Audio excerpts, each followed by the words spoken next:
Welcome to Fight News Now Extra. I'm your host, John Pollock. Happy Halloween. No, I did not dress up. I think I'm a little above that at this point in my life. Today we are chatting today's headlines with John Ramdeen and Robin Black. As well, Wolverine will be stopping by to discuss a number of Bellator post-fight drug failures. A former UFC fighter misses weight for tonight's card, and the Pitbull is on the sidelines with an injury.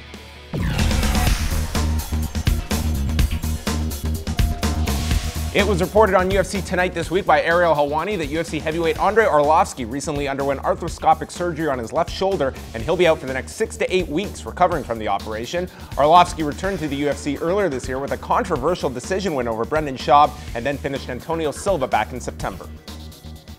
Titan FC will be holding a card Friday night in Tampa, Florida, with the main event originally scheduled to determine their lightweight champion, with Yoshiyuki Yoshida meeting Mike Ricci. However, Ricci failed to make weight, coming in at 157 pounds, and it will now be a non-title catchweight bout, with Ricci being fined 20% of his purse. Ricci was cut by the UFC following his loss to Miles Jury in September of 2013, and then signed with Titan FC, where he had posted wins over George Gurgel and George Sotiropoulos. And Sherdog reports that 4 Bellator fighters who competed at Bellator 127 on October the 3rd in Temecula, California, have failed their post-fight drug tests. Rob Emerson tested positive for the prescription drug modafinil, which treats narcolepsy but has also been deemed a recreational drug. Keith Berry tested positive for high levels of testosterone as well as marijuana in his system. Nick Moghadam also had the daily double of high testosterone and pot, while Fernando Gonzalez had marijuana in his system and was fined for the failure after his win over Carl Parisian. Hello and welcome. Joined by Robin Black and Wolverine. We're talking about Michael Bisping and Luke Rockhold, the former Strikeforce middleweight champion. What can we anticipate? Dude, this is gonna be a beautiful fight, you know what I mean? Like, Michael Bisping, Luke Rockhold, sign me up, Camera 3. It's Michael Bisping and Luke Rockhold. Beautiful, beautiful fight, potentially. Listen, I don't even know why I'm sitting here talking fights with the guy who got beat up by the guy from Def Leppard over here, and I don't even know what this thing is.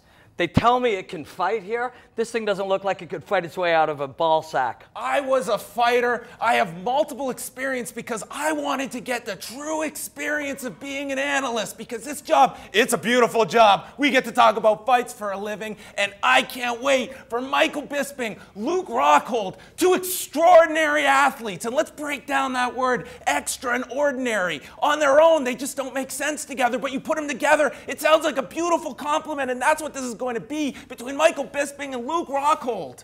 Does Michael Bisping have the experience advantage, considering that he has faced possibly the bigger talent throughout his career? Some people would argue that Luke Rockhold faced. Okay, is this guy on drugs, first of all? No, I'm not on drugs, not any longer. That was a whole time ago with my band, but now I talk about fights for a living, and you talk about the experience of Michael Bisping. This is someone, he's kind of like a microphysicist. If you want to break down what a microphysicist does and apply it to fighting, that's Michael Bisping. He's the count for a reason, because people count him out, but in 2014, he can be a contender. You were a bantamweight. You look like maybe you're more of a dink weight. I was a Canadian champion. We will move on to Anderson Silva and Mauricio Shogun Rua, who will coach the upcoming season of The Ultimate Fighter. Is Shogun done? No, he is not. I never, ever want to tell a fighter when it's over. That is his decision to make. Wouldn't you agree, Wolverine? Yeah, I got to give you that one. Anderson Silva is going to be facing Nick Diaz. Is he ready? Oh, Anderson Silva and Nick Diaz. Meet me over at Camera 3, Anderson Silva and Nick Diaz. You have the opportunity to have the greatest fight of all time on January the 31st. Who would not possibly want to watch this fight? I am stoked for it. It's a pretty cool fight.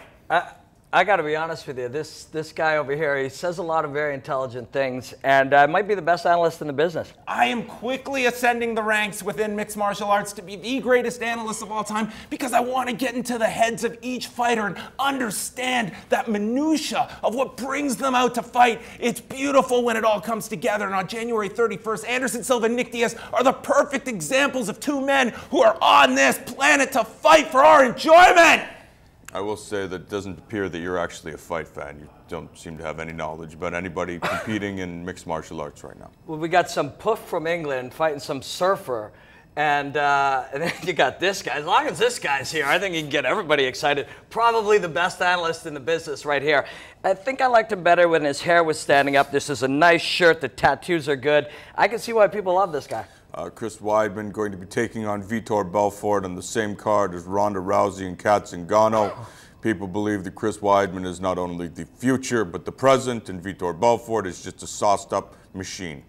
Let me tell you about Chris Weidman. I've hung out with Chris Weidman. He is an ultra-competitive dude. And you've got to be looking at February the 28th, Chris Weidman in Los Angeles defending his middleweight championship against a guy like Vitor Belfort, who is very much like Wolverine. He just can't be stopped. He has incredible recovery power. But will that be evident when he's off testosterone replacement therapy? What an amazing question. And I am going to watch that fight once, twice, 4,316 times afterwards, and I will be breaking that fight down in all of its beauty.